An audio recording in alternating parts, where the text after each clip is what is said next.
Properties of sums. We can do all kinds of different things. We could pull out a constant, do the sum, then multiply by the constant. You don't have to put it in every term. You can separate them into even further, like do the sum of one part, do the sum of the other part, and then add those two together. So an infinite series is the sum of the terms of an infinite sequence. Finite sequence, I tell you where.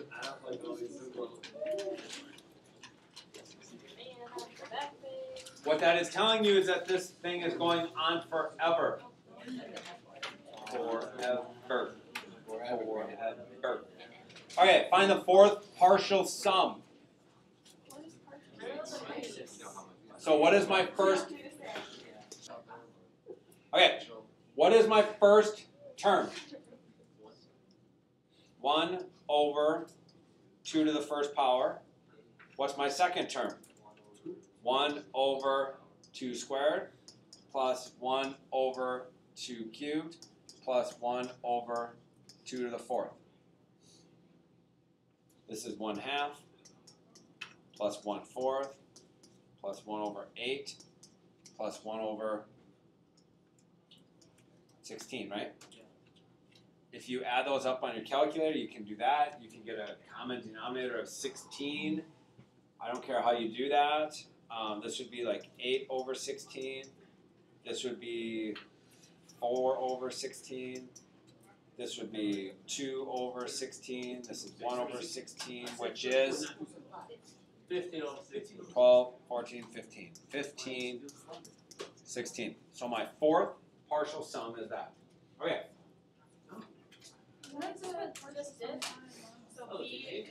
The summation told me to go from 1 to infinity. There's no way I can add up infinite amounts of the sequence.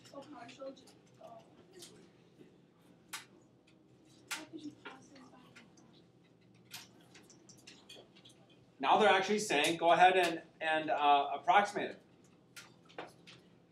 Now they really are asking, what is the sum going from 1 to infinity?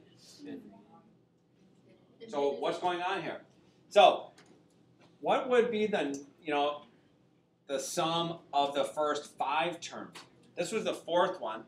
So if I add up 5 terms, what's the next term?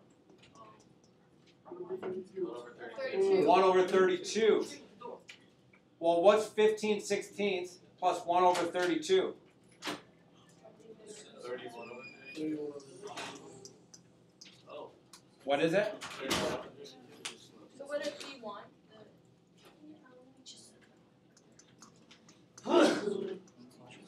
31 over 32. What's the sixth partial sum? 63 over 64. I would take my 31 over 32 and add to it 1 over 64. What's 31 over 32 plus 1 over 64? 63 over 64. 127 over 128. So what's happening? It's getting closer to 1. It's getting closer and closer to 1.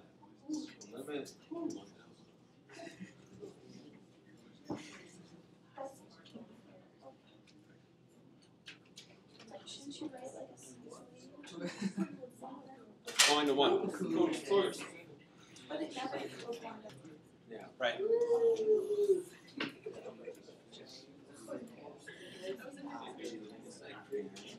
Use sigma notation to write the sum.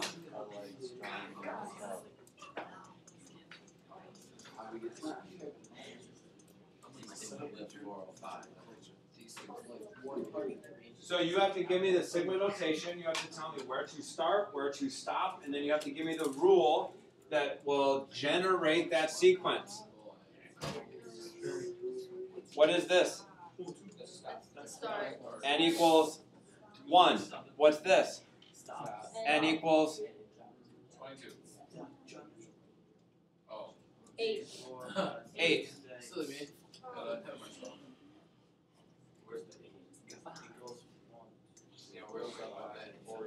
So we're going to tell people to start with the first step, and we're going to go to the 8th step. What's our rule? What are we doing there?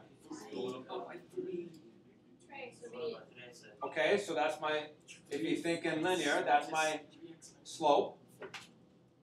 What? 3x. Yeah.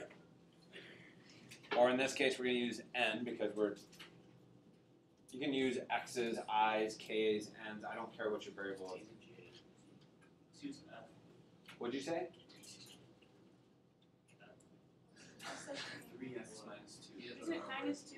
Y minus 2. Remember? That's A0.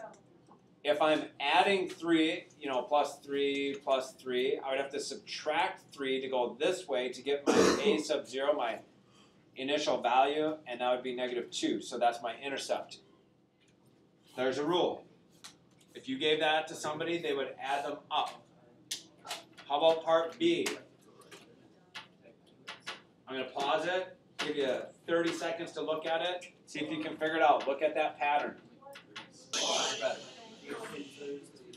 Here is your answer. This is where I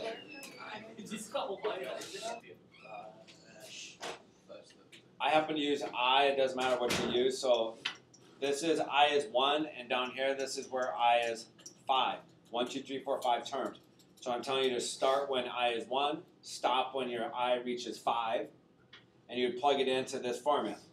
I heard a few people come up with it. The numbers on the bottom follow the factorial pattern. 1 factorial, 2 factorial, 3 factorial, 4 factorial, 5 factorial. Perfect. You can use K's, N's, it doesn't matter, but questions on that? Notice up here what I did. Some of you might even go, and instead of going from n as 1 to 8, you might do something like that. Let your k start at 0. K starts at 0. Call that the 0 term, you can back it up that way. This one, I did k minus 1. That's another way to handle, instead of having to go and find the intercept, you can just switch your index variable or switch the formula a little bit.